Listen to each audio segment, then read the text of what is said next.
ঘনিয়ে আসছে মার্কিন নির্বাচন, পাল্লা দিয়ে বাড়ছে প্রেসিডেন্ট প্রার্থী কমলা হ্যারিসের প্রচারণা ও তহবিল সংগ্রহ অভিযান। এর মধ্যেই অ্যারিজোনা অঙ্গরাজ্যে নির্বাচনী প্রচার সভা করেছেন কমলা হ্যারিস। স্থানীয় সময় শুক্রবার সন্ধ্যায় গ্লেন্ডেলের ডেজার্টের সমাবেশের সময় কিছু ফিলিস্তিনপন্থীর বিক্ষোভের মুখে পড়েন তিনি। গাজায় চলমান যুদ্ধে ইসরায়েলকে সমর্থন দেওয়া নিয়ে প্রশ্ন তোলেন তারা। বিক্ষোভের মুখে কমলা জানান, যুদ্ধবিরতি চুক্তি নিয়ে কাজ করছে যুক্তরাষ্ট্র। আমি প্রতিটি কণ্ঠস্বর শুনেছি।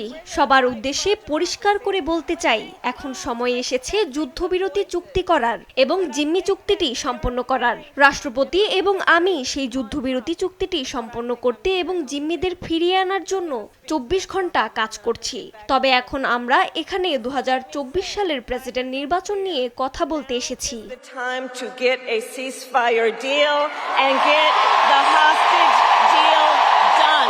এ সময় সমাবেশে উপস্থিত হাজারো জনতার উল্লাস আর জয়ধ্বনিতে সিক্ত হন কমলা হ্যারিস।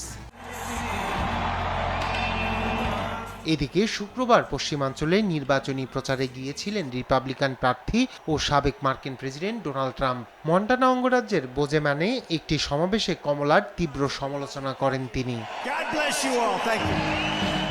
রায়হান কবির শুভ্র, নিউজ ডেস্ক, দেশ টিভি।